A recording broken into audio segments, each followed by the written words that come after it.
안녕하세요. 오늘은 추가로 나눌 작품으로 이제 옌스 페테르 야콥센의 안개 속의 총성에 대해서 나눠보도록 하겠습니다.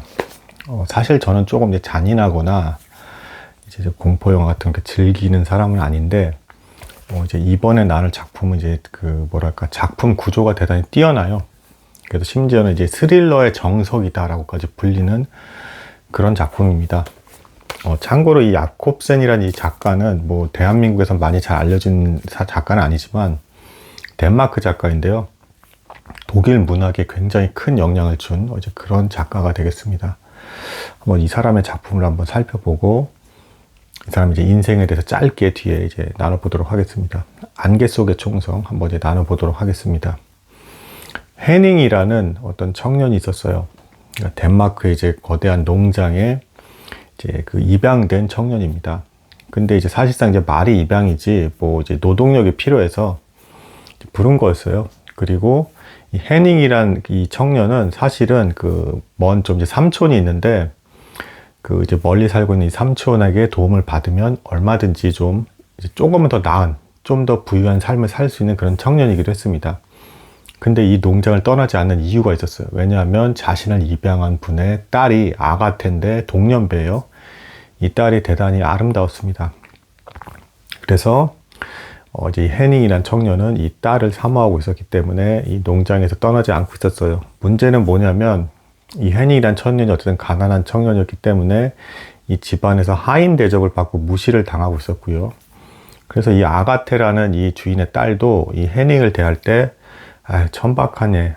뭐 별 볼 일 없어. 뭐 전혀 애정이 없는 건 아닌데 뭐 어릴 때부터 알고 지냈으니까 좀 정이 든 게 있는 것 뿐이고 남자로서 사랑하는 건 전혀 없었고 역시 무시하는 그런 상황이었습니다.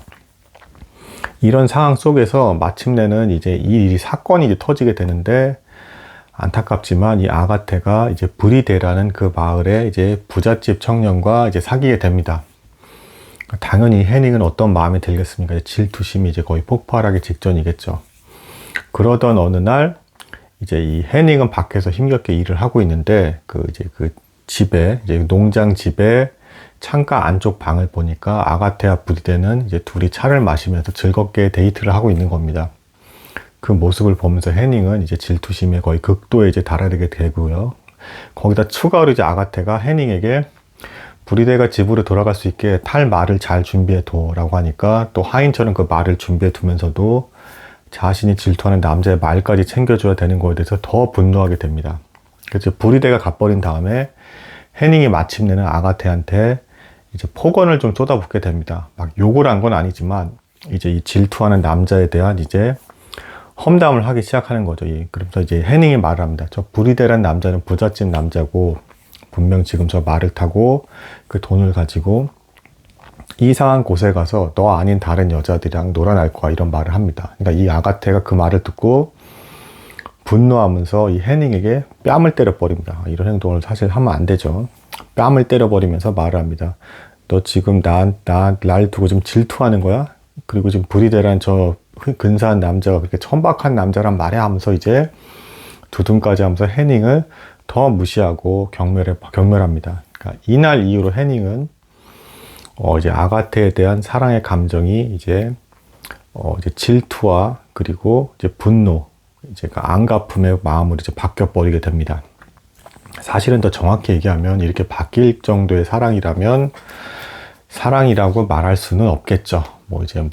이제 사회 흐름상 이제 통념상 편하게 사랑이라고 이제 뭉뚱그려서 말을 하는데 이렇게 이제 원한 관계로 바뀔 수 있는 거라면 이제 사실상 사랑은 아닌 겁니다. 이런 상황에서 저 스스로 마음을 정리해야 되겠죠. 어쨌든 이제 헤닝은 이제 드디어 어떤 형태로든 내가 안갚음을 해야겠다라는 이제 앙심을 품게 되고요.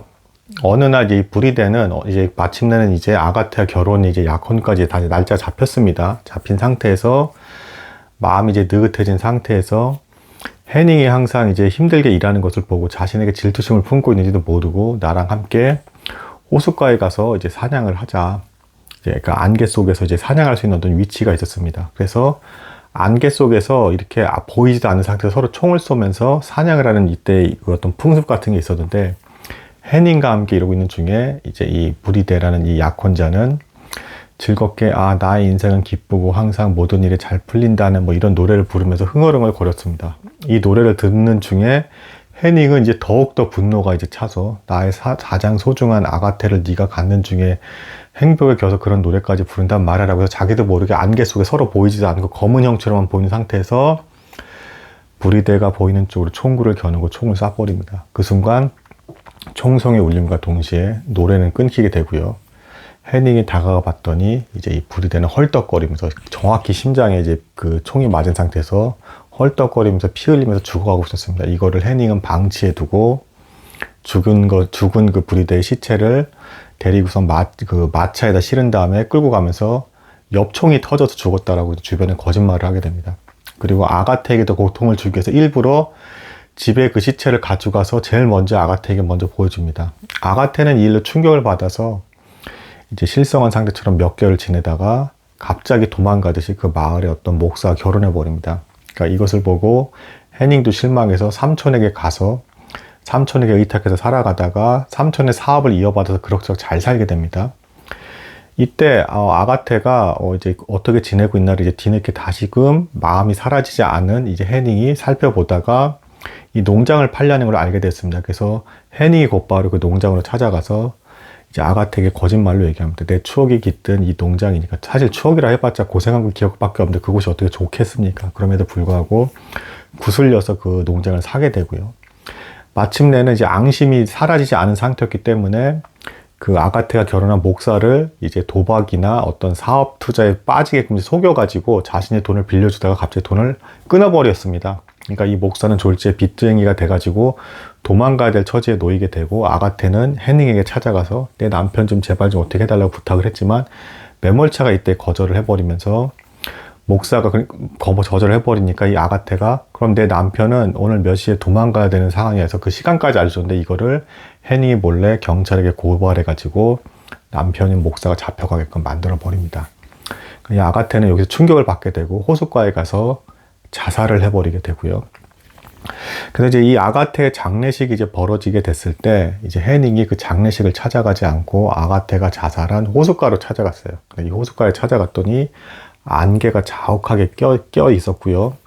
거기서 갑자기 어느 검은 형체가 점점 다가오더니 가까이 순식간에 확 다가와서 보니까 물에 빠져 죽은 아가테의 모습이었습니다. 그러면서 해닝을 목을 조르면서 이제 해닝은 거기에 목졸림을 답해서 죽게 되고, 그러면서 이제 장례식에서는 여전히 아가테의 시체가 그 관 속에 있는 이런 형태로 이야기는 끝나게 됩니다. 이렇게 미스터리하게 딱 이제 끝나게 되는 것이죠.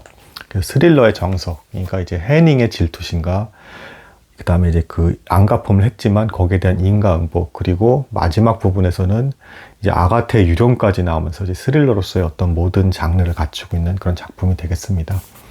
이 야콥센이라는 작가는 1885년에 38살로 이제 죽게 되고요.